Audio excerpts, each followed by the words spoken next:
first-time visitors. Do we have any first-time visitors with us today? I got them. Visitors, we would like for you to take a card, fill it out for us, and put it back in the offering plate when they pass the offering plate. And after service, you see this young lady right up here? She has a gift for you, all right? Okay. You know, my job at work now is consisted mainly of watching out the gas-fired boilers.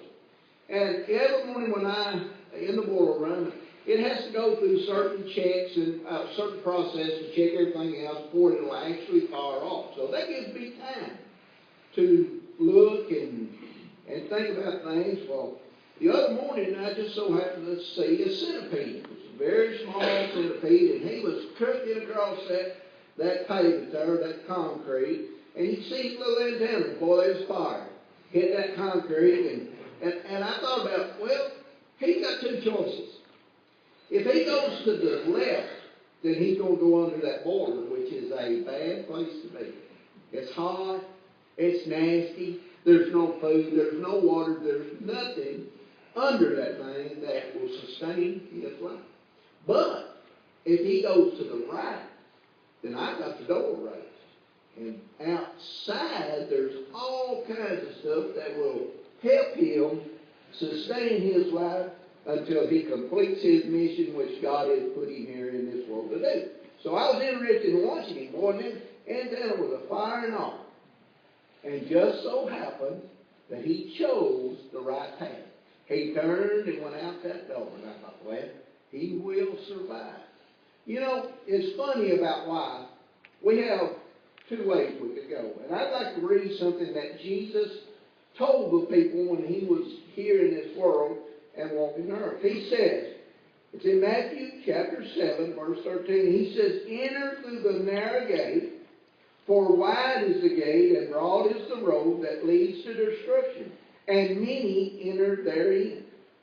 But small is the gate and narrow the road that leads to life, and only a few people find it. You know, most of my life, as I was growing up and as I was traveling, I didn't realize that I was on the road to destruction. See, we start out on that road. And it's an easy road to travel. Not no big choices and nothing going on if we just stay on that road. But Jesus said, you don't need to go down that road. You need to pick another road. And he said that gate is narrow. And he said there's going to be very few people find it. So you've got to make the choice to get off of that broad road. You've got to make that choice. And that's where a lot of people fail to even realize that they're on the road to destruction before it's too late. So what are we to do? It's a Christian's job to teach those around about us that we come in contact with all the time that they are on the wrong road. That they need to pull off of that broad road, that road that leads to destruction, and find that narrow gate. And you, as a Christian, may be the only guide that they'll ever see. I'll see people that you won't come in contact with. Brother Ronnie, Brother Rob will see people that I won't see or come in contact. So it's up to you, as God's children, to each and every person that you see and come in contact with, say, hey, let me tell you about Jesus. Let me tell you about the road that I've found. The good road, the narrow road, the road that leads to life.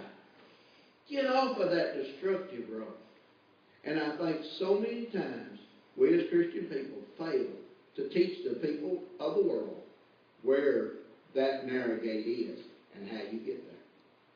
My challenge to you is, just as it is always to me, God always, He spoke to me through this. I'm not on to you, I'm just telling you what He's done to me about it. My job, why I'm still here, is to teach everybody that I come into contact with that Jesus Christ loves them, died on the cross for them, and He is the only way to heaven. Let's stand and pray.